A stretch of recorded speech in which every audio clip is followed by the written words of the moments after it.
नमस्कार, रामबाण क्लासेज के इस डिजिटल मंच पे आपका स्वागत है और मेरा नाम है बलराम योगी। और जैसा कि पिछली क्लास में मैंने आपको 1857 की क्रांति के बारे में बताया था और अपन ने राजस्थान के संदर्भ में इस क्रांति की चर्चा की थी, तो आज अपन उसी क्रम को आगे बढ़ाते हैं और आगे की चर्चा करते हैं।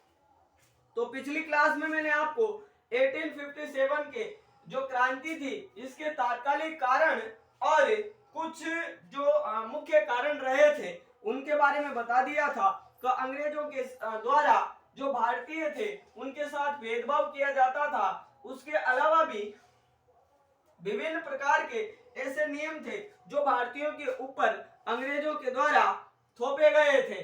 तो अब अपन आगे की जो रूपरेखा है उसके बारे में पढ़ने वाले हैं। तो अंग्रेजों ने क्या कर रखा था कि राजस्थान में एक सेंटर बना रखा था, एक संस्था बना रखी थी और उसका प्रधान कार्यालय भी रख रखा था। वहां पे सभी प्रकार के जो भी मामले थे उनका क्या किया जाता था, निस्तारण किया जाता था। तो ओवरऑल मेरे कहने का मतलब यह था कि इतने बड़े नेटवर्क को अपने नियंत्रण में रखने के लिए अंग्रेजों ने अपने राजस्थान में क्या कर रखा था, एक संस्था बना रखी थी। क्या बना रखा था? एक संस्था बना रखी थी। संस्था बना रखी थी और संस्था के अगर नाम की बात करें तो संस्था का नाम था, संस्था के अगर नाम की बात करें तो संस्था का नाम था राजपूताना रेजिडेंस। राजपूताना रेजिडेंस।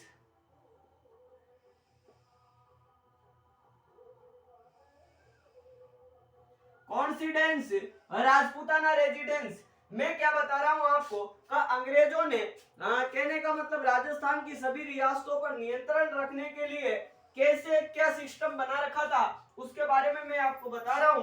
तो अंग्रेजों ने अपना सेंटर यानी प्रमुख केंद्र कहां रख रखा था? यह जो संस्था थी ये इनका प्रमुख केंद्र थी राजपूताना रेजिडेंस। और बात करें अगर इसके गठन की, इसका गठन कब हुआ? अगर मैं आपको इसके गठन की बात बताऊं तो गठन हुआ था इसका 1832 में।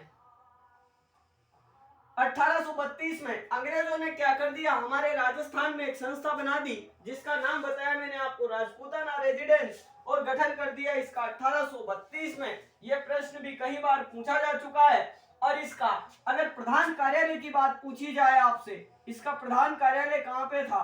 प्रधान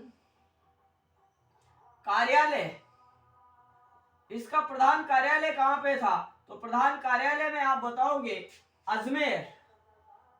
यानी मैं क्या कह रहा हूं आपसे कि अंग्रेजों ने अपना प्रमुख सेंटर बना रखा था अजमेर को। यहाँ पे इनका जो सर्वोच्च अधिकारी था वह बैठा करता था कहां पे? अजमेर जिले में। तो राजपूताना रेजिडेंस का गठन 1832 में, प्रधान कार्यालय इसका अजमेर में। लेकिन मैं आपको ये कहना चाहता हूं कि जो अंग्रेज थे उनको वैसे आप जानते ही हो क्या वो गोरे लोग थे, यानी जो उत्तरी मतलब वो ठंडे प्रदेश में रहना पसंद करते थे। अब अपने भारत में क्या है, ग्रीष्म काल में गर्मी ज्यादा होती है और अंग्रेजों को गर्मी ज्यादा लगती थी।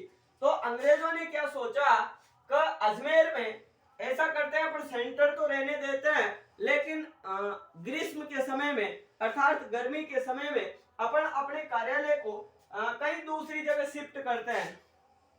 तो अब राजस्थान में आपको पता है अगर ठंडे प्रदेश की बात करें तो कौन सा आता है? माउंट आबू सिरोही वाला क्षेत्र आता है।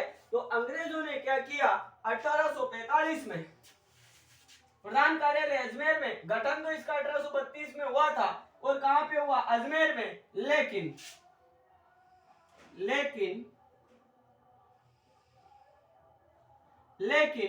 अंग्रेजों ने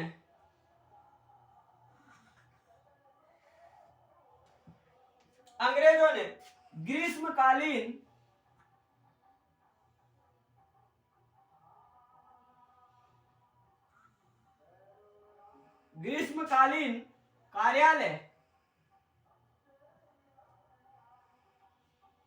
माउंट आबू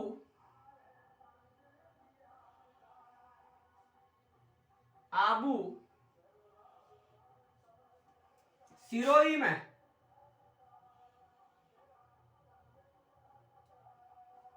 1845 में स्थानांतरित किया। तो मैं ये कहना चाहता हूं कि अंग्रेजों ने क्या किया कि अपना एक ग्रीष्मकालीन कार्यालय भी बना लिया। ग्रीष्मकाल के मेरे कहने का मतलब ये है कि अंग्रेजों ने जैसे अगर गर्मी का टाइम रहेगा तो कहाँ पे रहेंगे, माउंट आबू सिरोही में रहेंगे। और ऐसा कब से करने लगे वो 1845 से, और इस संस्था का गठन तो 1832 में हो गया था और कार्यालय अजमेर में, यानी 8 महीने तक इसका कार्यालय कहाँ पे रहता था, अजमेर में, और 4 महीने इसका कार्यालय कहाँ पे रहता था, माउंट आबू सिरोही में। अब अगर अपन बात करें इस राजपूताना रेजिडेंस की, तो इसका प्रथम एजीजी, आपने नाम सुना होगा,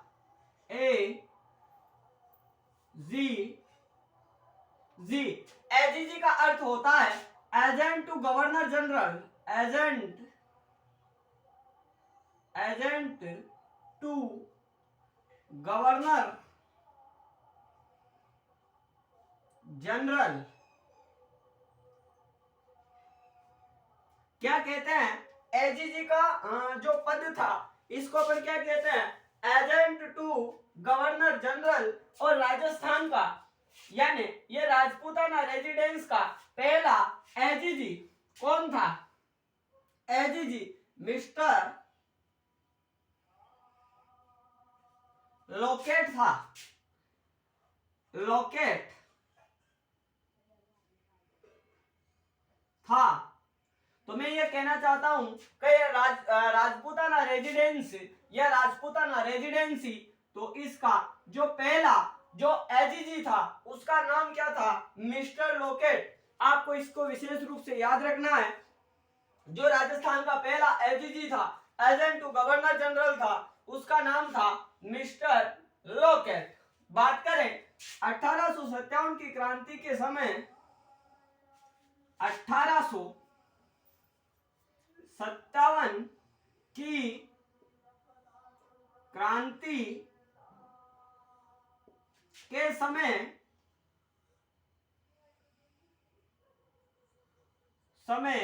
राजस्थान का एजीजी 1857 की क्रांति के समय राजस्थान का जो एजीजी था उसका नाम था जॉर्ज पैट्रिक लॉरेंस था। तो एक बार फिर मैं आपको ये बताता हूं।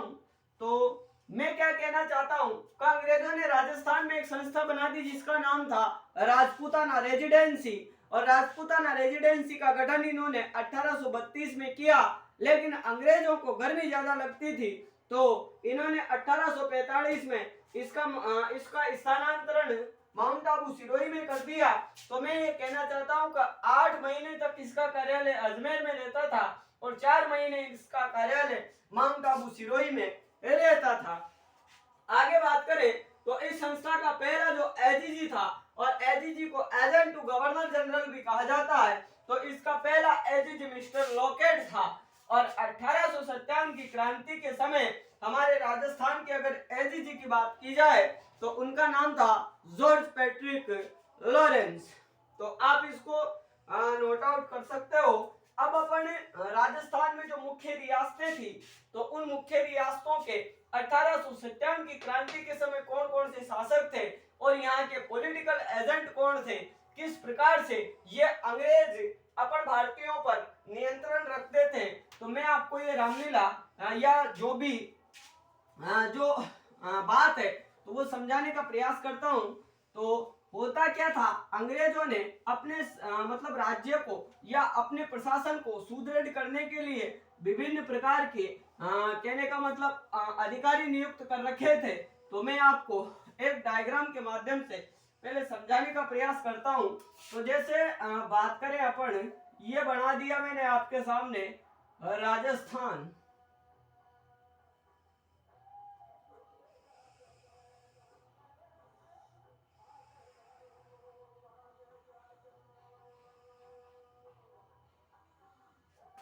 ये बना दिया मैंने आपके सामने राजस्थान। अब अंग्रेज कैसे अपना इस पे नियंत्रण रखते थे वो मैं आपको बताता हूं। तो ये तो बना दिया मैंने पूरा राजस्थान, और इस संपूर्ण राजस्थान पे किसका अधिकार होता था, तो इस संपूर्ण राजस्थान पे अधिकार किसका होता था, अधिकार, तो संपूर्ण राजस्थान पर किसका अधिकार होता था, एजीजी का, एजी जी का, अर्थात एजेंट टू गवर्नर जनरल का पूरे राजस्थान पर एक या राजस्थान पर या एक राज्य पर अधिकार होता था, किसका, एजेंट टू गवर्नर जनरल का। और इस एजीजी के ऊपर कौन सा अधिकारी होता था, तो एजीजी के ऊपर भी एक अधिकारी होता था और उसका नाम था जीजी। क्या, जीजी। और इसको क्या कहते हैं अपन, गवर्नर जनरल। अब आपको ये मामला समझने में आ गया होगा। मैं आपको क्या बता रहा हूं, संपूर्ण हमारे संपूर्ण स्टेट अर्थात राजस्थान पर अधिकार किसका था, एजीजी का, और एजीजी के ऊपर भी एक अधिकारी होता था जिसका नाम था जीजी अर्थात गवर्नर जनरल, और उसका संपूर्ण भारत पर अधिकार होता था। अब रियासतों पे कैसे क्या होता था वो मैं आपको बताता हूं। जैसे अपन बात करें जोधपुर की, जोधपुर, जोधपुर। अब मैं आपको जोधपुर के बारे में कुछ बातें बताता हूं। वैसे तो मैं आपको जो महत्वपूर्ण सभी रियासतें हैं उनके बारे में बताऊंगा, लेकिन जोधपुर को अपन एग्जाम्पल के तौर पे लेते हैं। तो जैसे जोधपुर था या जोधपुर रियासत थी, तो जोधपुर रियासत पर उस समय अगर शासक की बात करें तो शासक का नाम क्या था, तख्त सिंह। जोधपुर रियासत के जो शासक थे उनका नाम क्या था, तख्त सिंह।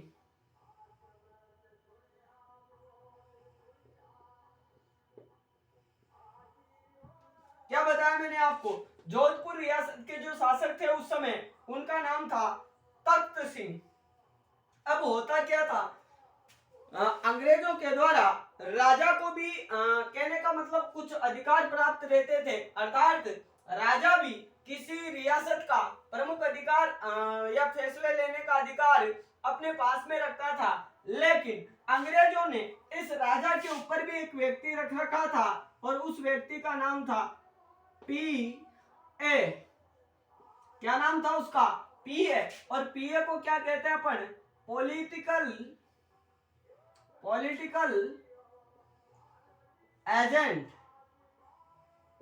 अर्थात मैं ये कहना चाहता हूं आपको कि अगर किसी रियासत का शासक कोई फैसला लेता था तो उसको किससे पूछना पड़ता था, पीए से। अंग्रेजों के पीए अर्थात पॉलिटिकल एजेंट से उसको पूछना पड़ता था कि साहब मैं ये काम कर सकता हूं, कर नहीं कर सकता। उसके अलावा जैसे करों की बात हुई या राज्य का कोई भी महत्वपूर्ण अगर डिसीजन होगा तो उसके लिए उसको किससे परमिशन लेनी पड़ेगी, पीए से। तो अपने जो प्रश्न बनने की संभावना रहती है तो वह कहां से रहती है, अभी जैसे वह वीडियो का एग्जाम हुआ था तो उस वीडियो के एग्जाम में भी एक प्रश्न पूछा गया था कि जो शायद भरतपुर के उस समय शासक कौन थे 1857 की क्रांति के समय, तो उसका आंसर था जसवंत सिंह। ऐसा ही कोई प्रश्न था तो वो पूछा गया था। तो अपन जो मुख्य रियासतें हैं वहां के पॉलिटिकल एजेंट और वहां के शासक कौन कौन से थे उनके बारे में भी पढ़ लेते हैं। फिर अपन राजस्थान के संदर्भ में इस क्रांति की चर्चा करेंगे और अपन पहले नसीराबाद के या नसीराबाद सैनिक छावनी के बारे में पढ़ेंगे। तो मैं पहले आपको क्या बता देता हूं, राजस्थान में जो मुख्य रियासतें थी उनके पॉलिटिकल एजेंट और समकालीन शासक। तो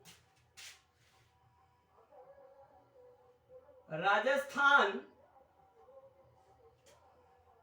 में 1857 की क्रांति के समय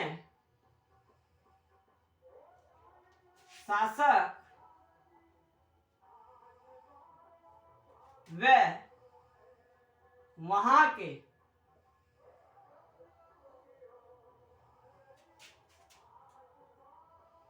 पॉलिटिकल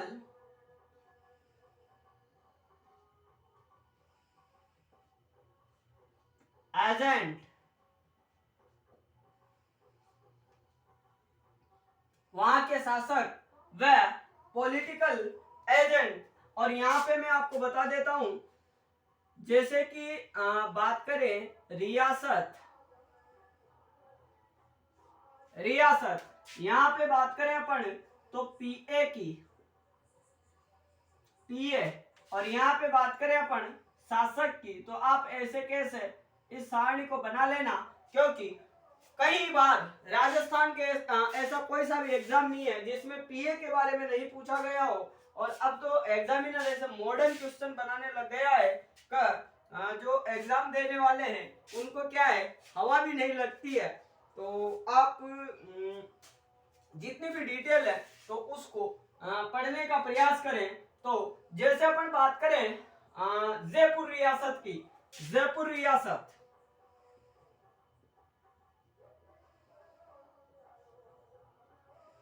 जयपुर रियासत, जयपुर रियासत। अब अगर आपसे पूछ ले जयपुर रियासत के पॉलिटिकल एजेंट कौन थे, तो आप बताओगे कर्नल ईडन। अब आप बता सकते हो जयपुर के पॉलिटिकल एजेंट कौन, कर्नल ईडन। और जयपुर के उस समय शासक कौन थे, सवाई राम सिंह। कौन थे शासक जयपुर के, सवाई राम सिंह।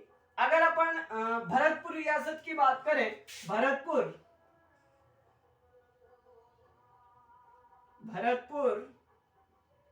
रियासत, तो भरतपुर रियासत के अगर पीए की बात करें तो उसका नाम आता है मॉरिसन, उसका नाम क्या आता है, मॉरिसन। और अगर अपन शासक की बात करें तो शासक का नाम आता है जसवंत सिंह,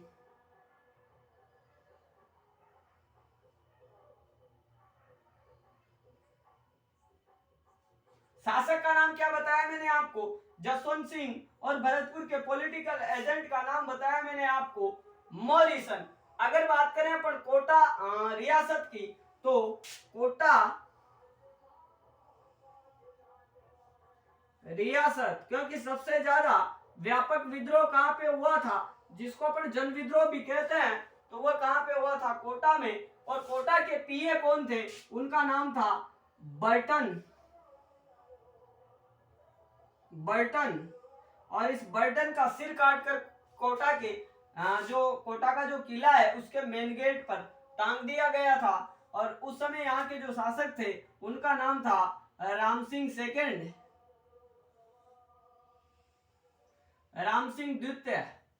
कहाँ के शासक, कोटा के शासक। और जब इनको बंदी बना लिया गया था तो इनके सम्मान में काफी कमी आती है और 17 तोपों के स्थान पर कोटा को मात्र 11 तोपों की सलामी फिर प्रदान की जाती है। और करौली के शासक मदनपाल को 11 के स्थान पे 17 तोपों की सलामी दी जाने लगी थी।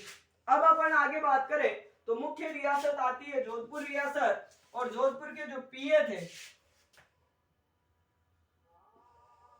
जोधपुर रियासत, और जोधपुर रियासत के जो पीए थे उनका नाम था मैक मौसन, मैक मौसन। कहां के पीए, तो आप बताओगे जोधपुर रियासत के। और शासक थे यहाँ के तख्त सिंह, शासक कौन, तख्त सिंह। और पीए कौन, मैकमोहन। अगर अपन उदयपुर की बात करें, उदयपुर रियासत की, उदयपुर रियासत, तो उदयपुर रियासत के जो पीए थे उनका नाम था मेजर सोवर्स,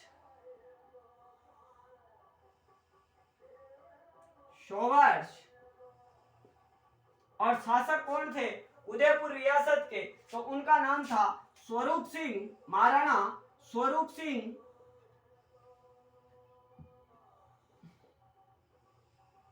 कौन थे, महाराणा स्वरूप सिंह। और किस रियासत के शासक थे, तो आप बताओगे उदयपुर रियासत के ये शासक थे। अगर अपन बात करें प्रतापगढ़ रियासत की,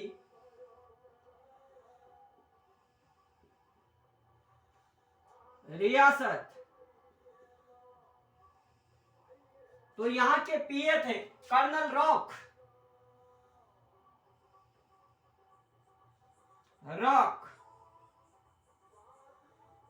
कौन थे, कर्नल रॉक। और शासक थे दलपत सिंह।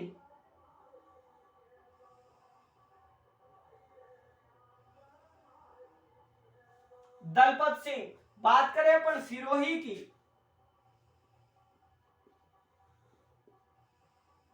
तो सिरोही के जो पीए थे उनका नाम था जेडी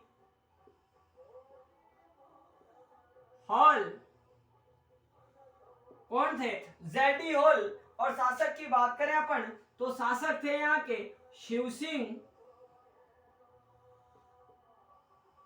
तो इस प्रकार से अंग्रेजों ने जो रियासतों के शासक थे उनके ऊपर किसको रख रखा था, तो पीए को रख रखा था।